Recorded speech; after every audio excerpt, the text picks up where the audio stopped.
Welcome to the Daily Update, where we'll go over how things look for Tuesday, January 18th, and then we'll see how things will look for Wednesday, January 19th. It was a pretty negative day, so we saw some technical damage that was done today, and this may carry over. We still don't really know if things are switching longer term, but right now we just have to pay attention to what's happening, realizing that things are decidedly negative on the short and intermediate term basis. Okay, and as I do this in a different way, I have different buttons to push. Yes, and I want to apologize for yesterday's video. I can't guarantee that today's video will be any shorter. I'm going to try, but when I hit the record button and start going through this, I have no idea how long it's taking. I just talk until I've said everything I feel I need to say. And my goodness, the video yesterday was almost an hour long. So I'm going to try to go a little bit faster. I'm going to try to go through these things just to give you the bottom line of what's happening. Well, for Tuesday, January 18th, it was a negative day. We did gap lower, something that usually happens, or that happens quite often, is if we have a gap to the upside or the downside, there will be an attempt to fill that gap. Well, we didn't even do that on Tuesday. It looked like we tried there for a little while, but there was really no massive buying coming into the market. So once that dried out, the selling just went ahead and continued. Midday, we attempted to find support around last week's low, and I'll show that on the chart. That's right at about 4,600 for the S&P 500. There were no significant rebounds throughout the day. There were a little few. You get some scalpers and day traders that are coming in for just short-term movements in the market, but nothing really significant. And so the selling did continue. We ended up closing down 1.84%, which is a pretty significant move, especially to the downside these days. The charts continue to show weakness and some technical damage. There is a possible positive that I'll talk about, and we see this on the daily chart. So far, right now this could all change on Wednesday, but right now, the low that we set on Tuesday and the close are higher than previous lows. So we're still seeing a basic overall picture of higher highs and higher lows, which is what you want to see in a bull market. Now that could break down, that could change. That's just what we see right now. Volume was above average on Tuesday, and the fixation continues to be earnings that are coming out, inflation concerns, and interest rates. Interest rates have really been rising, and I'll show that to you in some charts, and that's really starting to freak out the market. Some things that we can take from Tuesday's session are that the selling was broad-based, and this happened across the board. The Dow, the NASDAQ 100, mid caps, small caps. You pretty much saw all the indexes going down, and significantly down. The weakness began overnight. So if there's some kind of economic report, if there's some kind of catalyst that you're hearing about in the financial media that caused all of this shortly before the open, that's not how it played out. I watch these things all the time, and the weakness was well before the US even woke up on Tuesday. And then it carried over into the pre-market. So the market was determined. Europe was down significantly. Asia was kind of mixed, but that carried over into the US session. And then we just saw selling continue after that. And again, forgive me for my voice. It's a little foggy and scratchy these days. One positive thing, if you see this as a positive, is that the US dollar did have a pretty solid rebound. Some people say usually when the dollar goes up, stocks go down because of the conversion rate. If we have a weaker dollar, that makes profits and earnings look better. If we have a weak dollar stance, well, we want to see that over a longer period of time. But the dollar really got hit pretty hard last week and saw a significant recovery on Tuesday this week. The market continues to be overvalued. That hasn't changed and has been overvalued for quite a while. As far as the trend, I'll show this to you on the chart. We are not trending. And depending on how you use this chart, if you're a little more aggressive with the ADX, you might start to see a new trend forming. And because things are negative, that might be a downtrend. And of course, the bias, short, intermediate, and long-term long-term continues to be positive. Short and intermediate term, the bias and the trend is switching over to negative. Doesn't mean we can't recover from here, but we're going to need to see some real buying coming in on Wednesday if that's going to change. So let's look at the session on Tuesday. First, we'll look at sentiment. We're still in about the middle. We rose a little bit now based on Tuesday's reading that we got from Friday. But looking at this in the long term, we're in the middle area. So we're not really concerned with excessive fear or greed at this point. Looking at the VIX, we did see the VIX really shoot up. It can go a lot higher than this, but we're starting to see market participants hedge their positions. They're in long positions and they're starting to buy puts in order to hedge those positions. And so you see this really start to increase. It can go higher, but it is also topped out at this point in the past as well. Some of the sectors are that tech continues to really get hammered hard. We saw over 2%, 2.4% on Tuesday. The financial sector, which had been holding up fairly well, it got hit. Discretionary, staples, some of the things as we switch and look at this growth versus value tug of war that's going on, well, we saw more of a across the board selling except for energy. The energy sector at the very bottom was up slightly on Tuesday. And then this just shows you that energy so far this year has been doing the best. And as we play out the year, we'll start to get a better idea of the different sectors and how they're performing. As far as inflation, I don't have the CPI charts that I had last time. I'm just showing you the BDI, which again, this continued to fall on Tuesday.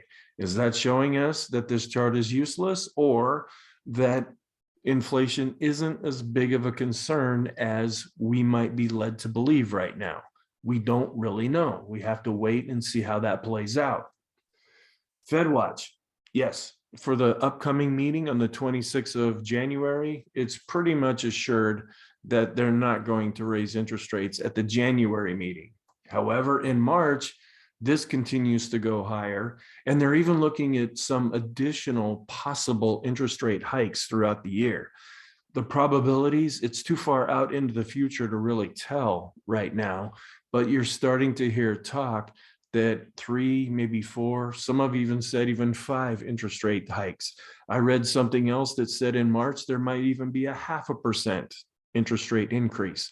This is all speculation right now. And this is all going to change day by day, depending on what mood the markets are in. Let's look at the intraday chart. Over here on the right-hand side, we gapped lower and we saw significant selling right off the bat. We tried to form a bit of a base right around last week's low. That served as a pretty good launching point when we saw a recovery last week. Well, we danced along this line. That's why I had this black line going across here.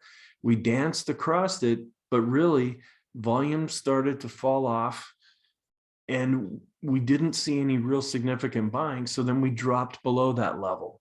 We got all the way down into the 45.70 level, tried to bounce up off of that, but then saw some continued selling going into the close. So it was not a positive day by any means. And we can't even read into the intraday action. Yeah, there was some buying, there was some attempts, but those attempts failed. So this was a negative day overall. Now, one thing that is positive, this is what I was talking about. If you go back to December, when we had a real difficult time at the beginning of December, and we bounced up out of that, we came down, then we bounced up and then created all-time high in the S&P. Well, as we've been coming down, here's last week's fall, and then attempted a rebound, and then we fell yesterday. Well, at this point in time, we have a low, and a low that are still higher. Now, we haven't gone back and created a new high, but that's what we were seeing throughout 2020 and 2021, a series of higher highs and higher lows. If we break below this and really close down below 4,500 on a closing basis, that's going to wipe out this positive scenario that I'm looking at right now. But there is hope. We'll have to just see if renewed buying can come in and take care of that. Then this is a new chart that I didn't have in yesterday's video. We're seeing that tug of war between growth and value.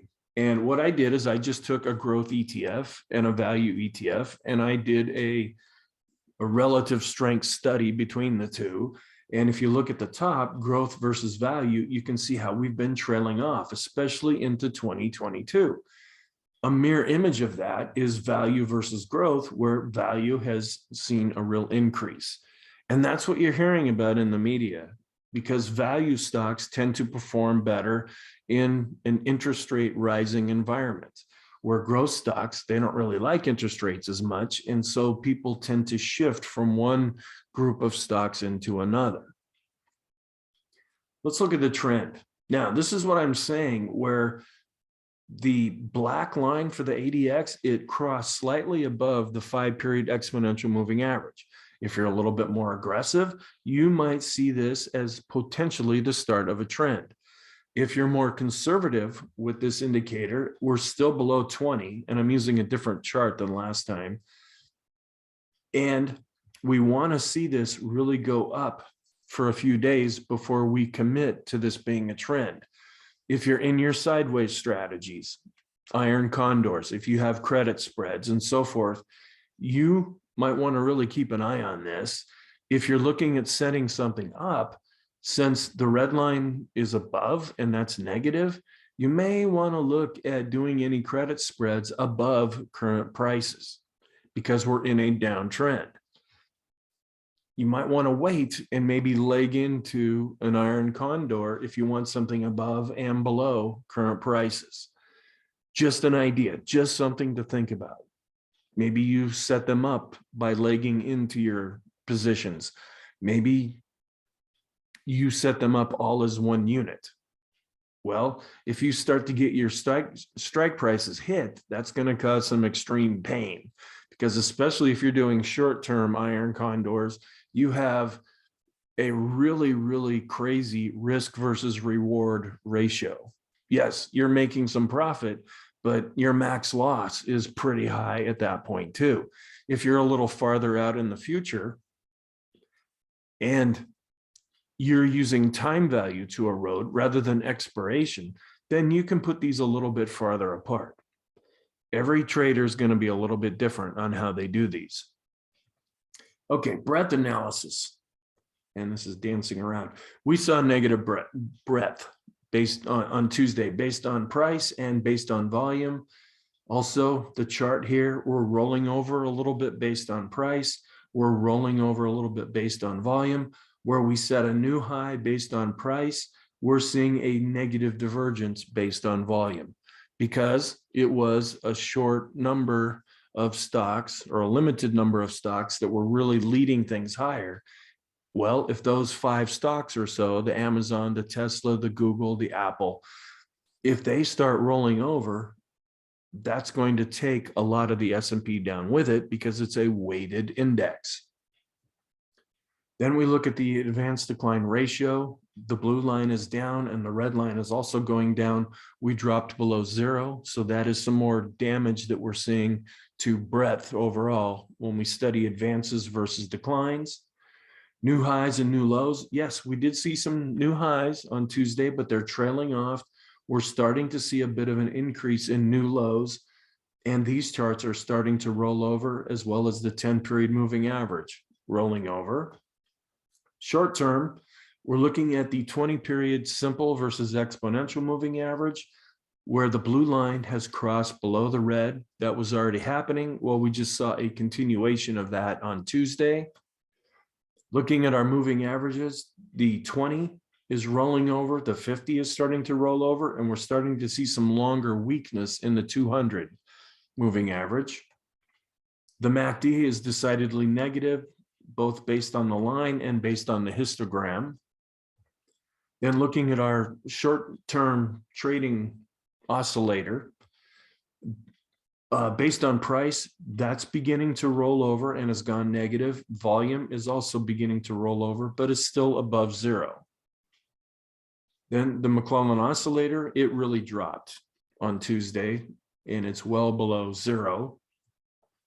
Then another one, oh, no, this one I did show before, the stochastic RSI, which is a little too jittery for my taste, but a lot of people really like this indicator. We're down into oversold territory. Then one thing that I did notice is the rate of change, ROC. If I look at a 10-period rate of change, we're showing a real significant decline right now, where other times in the past, that marked some kind of a bottom. Doesn't mean we'll have one now, but before, when we've been down to this level, we saw some recovery out of that. And then I also have a 50-period rate of change, a little bit longer measurement. It's also getting down into low levels that marked a bottom before. Intermediate term, we're still seeing that the red line is above the blue line. So that's a little bit positive right now, because that's the simple moving average over the exponential moving average. I don't know why this is jumping around like this. And then if we look at our price momentum oscillator, it is going down, price is going down, volume is showing some weakness, but remains slightly positive. Then the other price momentum study, we look at those PMO signals in the S&P 500 that are rising. Nope, that's trailing off. Those that are generating buy signals, nope, that's trailing off. And those that are even above zero, that's starting to trail off as well. The bullish percent index, the number of point and figure buy or sell signals. Well, since we're going down, we're seeing an increase in the sell signals. Then our ribbon, the ribbons are still looking okay, but price is now moved into the upward area of this ribbon. If this continues, or if we go sideways to down, we might see some damage in the ribbon itself, where it shows that we might be starting to roll over. But since we're dealing with moving averages here, there is a lag time, which can work for you if it keeps you out of doing something, but it can also work against you because you might arrive late to the party. Then our stochastic studies, the short term, we're in oversold territory. Intermediate term, it's getting close to oversold territory, and the longer term stochastics is negative and still has more room to fall. Then the vortex, it was negative after Friday's session. Well, with the price action today, we saw a bit of an increase in the negative, or the red line, on Tuesday. The summation index, this is kind of strange here. It was positive when I did yesterday's video, but they recalculated the bottom based on volume, and now that's showing a rollover as well. So intermediate term, we're starting to see weakness based on price and volume with this indicator. Then all of our different oscillators, you can go through all of these, from the MACD to the PMO, the PPO, the KST, all these acronyms. These are decidedly negative across the board.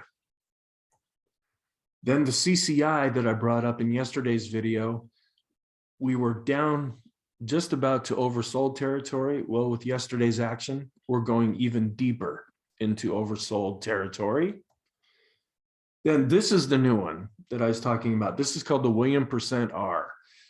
This was, when this indicator first came out, it was one of my favorite indicators until I started using it, because the logic behind it sounded really cool, but it's just a little too spastic for my care. But with yesterday's action, we did drop into oversold territory. but you can see sometimes that matters and sometimes it doesn't, both on overbought and oversold readings. Then this is another one. This is called the ultimate indicator. Is that right? Or is it the ulcer indicator? I don't use this one very much, so we're going to go with ulcer indicator. This usually measures critical mass at a bottom.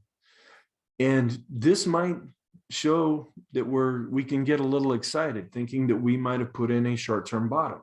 In the recent past, through 2021, when we got to this level before, that did mark some kind of a bottom. Over here, and then the most recent one in early December. Okay, that's kind of positive. But if we look at the context of the longer term chart, we see that this is still just kind of a blip up. So shorter term, this could be positive, but in the context of readings that it's given in the past, we may not want to get too excited. We want to look for confirmation if things are actually starting to rebound right now. Some of the different trading systems, the Elder system, we closed above the moving average on Friday. Well, on Tuesday, we broke decidedly below that. The MACD down in the bottom has dropped below zero and is also negative. The Elder system, we still have the dots along the top, which is negative. Then some of the different charts with the Heiken Ashi chart, that continues to be negative. We have the some of these I don't remember their names on these. Is this the, no, that's not the Kegi chart. Well, on this chart is still looking a little bit negative, whatever it's called. And then this is the Kegi chart where we didn't add, this looks the same as it did on Friday, but it's still looking a little bit more negative. Then the 3-line break, it did add another bar after Tuesday's session. So across the board, we're looking at negative price action. And then this is the equivolume chart coming down. We did not have an open red box after Friday. Well, we do now. And the ease of movement indicator, it actually bounced up a little bit. I'm not quite sure why, but it did. But then if we look at a longer term ease of movement, yeah, we're going down and we might be showing some kind of an extreme reading, at least in the short term. Some long-term charts, and again, I really deal with these in the weekly videos that I do. So what I look at in the long-term charts are really just a comparison between the S&P 500 and the S&P 500 equal weight. And we saw the S&P really go down more than the equal weight moving average. Okay, let's look at the broad market as far as stocks. We have the S&P on top, which we've been talking about. The mid caps had a pretty significant down day and the small caps did as well. This is a longer term chart of the same thing, just to get a little bit of context. Then stock versus bonds, even though bonds are really starting to have their interest rates rise, we're not really seeing where people are moving from stocks into bonds, at least at this time. And you're not going to see that if we see a continuation of interest rates, because as interest rates go up, bonds go down. Then looking at the FANG stocks, these are the big tech stocks. We fell below the 200 period moving average. We're starting to see the 50 period roll over, but we were, and we did close below the 200-day moving average. So that's a little bit more negative for tech stocks. Then this is a chart that I didn't bring up before. This is the ARK ETF, you know, Cathie Wood, she's kind of the big rock star in the stock market these days. Well, just about the time people really started to pay attention to her was about the time ARK topped out. And we've been seeing things really decline, and she did not have a good 2021, where the S&P greatly outperformed the ARK ETF. And there was over a 4% decline in the ARK ETF on Tuesday. And I bring this chart up from time to time just because it's what people talk about. Looking at the Dow, we fell below the pivot point, and this is the pivot point for the entire month of January. That's pretty significant. We also fell below the 50-period moving average. It's starting to roll over a little bit. However, we're still above the 200-period moving average, and it continues to go up. So we're going to need to see some real buying coming in if we want to see a recovery. Then this is just a longer term chart of the Dow.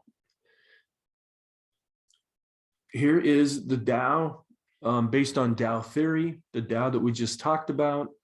Then we're seeing a real trailing off in the trannies as well.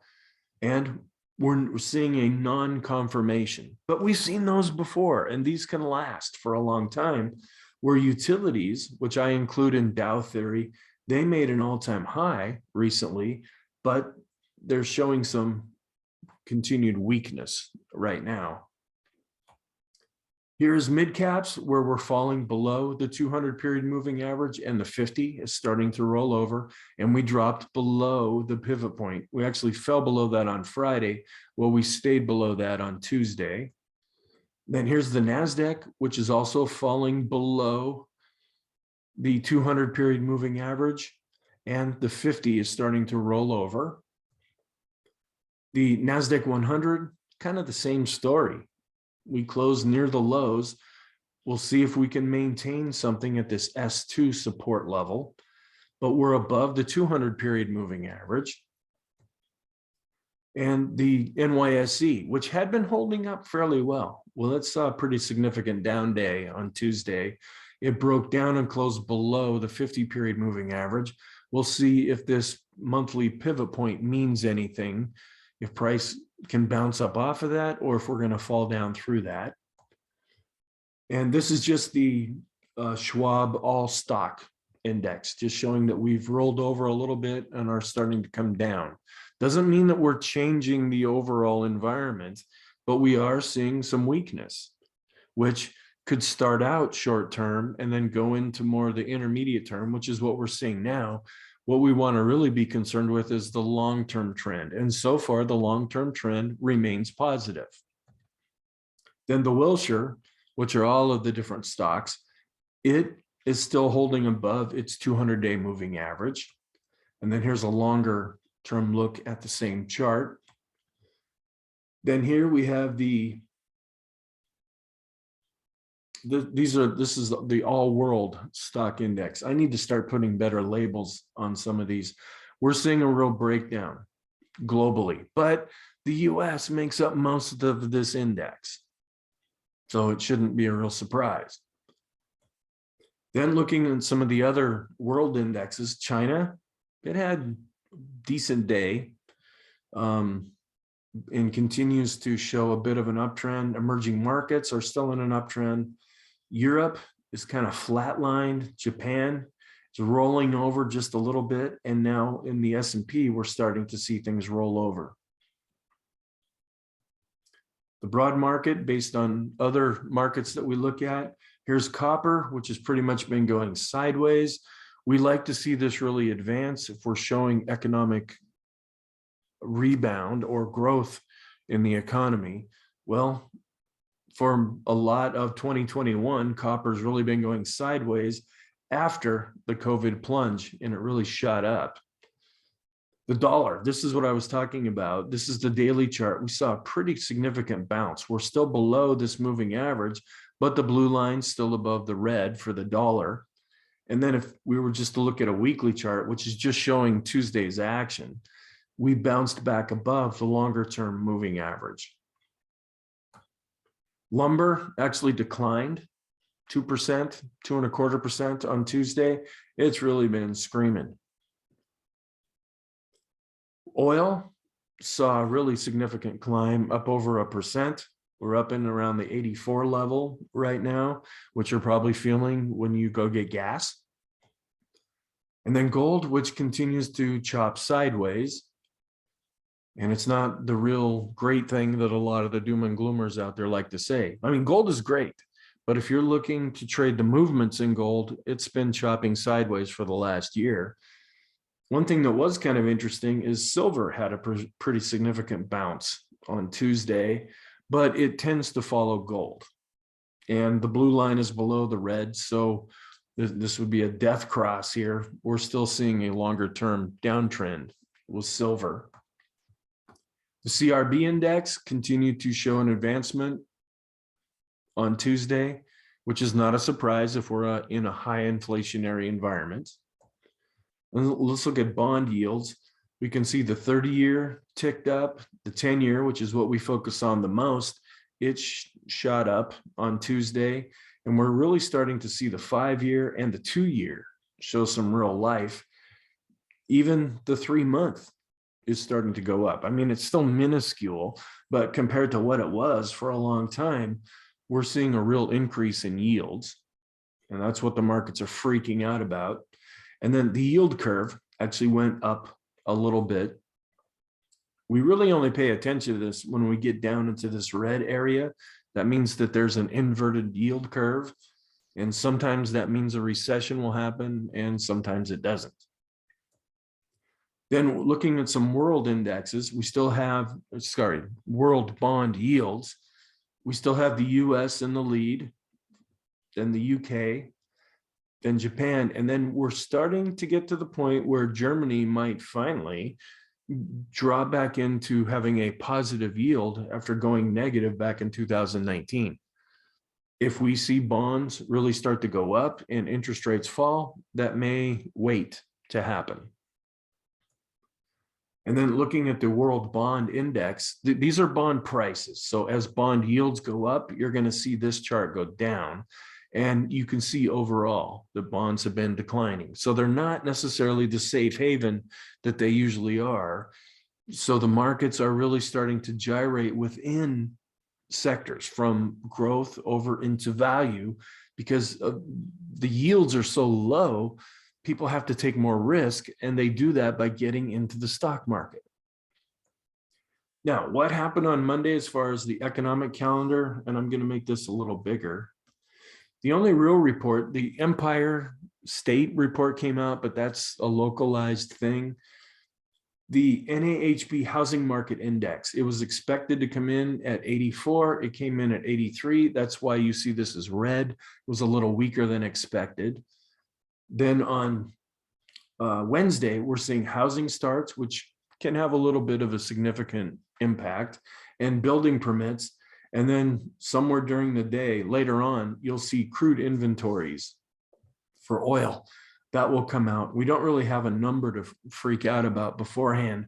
We just kind of measure, did it go up or did it go down for the week? So what can we conclude on Tuesday's action? The S&P is not trending, but may be beginning a downtrend if you're more aggressive with the ADX. The short and intermediate term bias is negative, where the longer term bias does remain positive. So we still have a bigger picture positive outlook that we're working with in the background right now. For Wednesday, we do have housing starts, building permits, and crude inventories, and of course it's earnings season. So based on what earnings reports come out could have an impact on the market as well. So thank you very much for paying attention to this, and I'll talk to you again in tomorrow's video.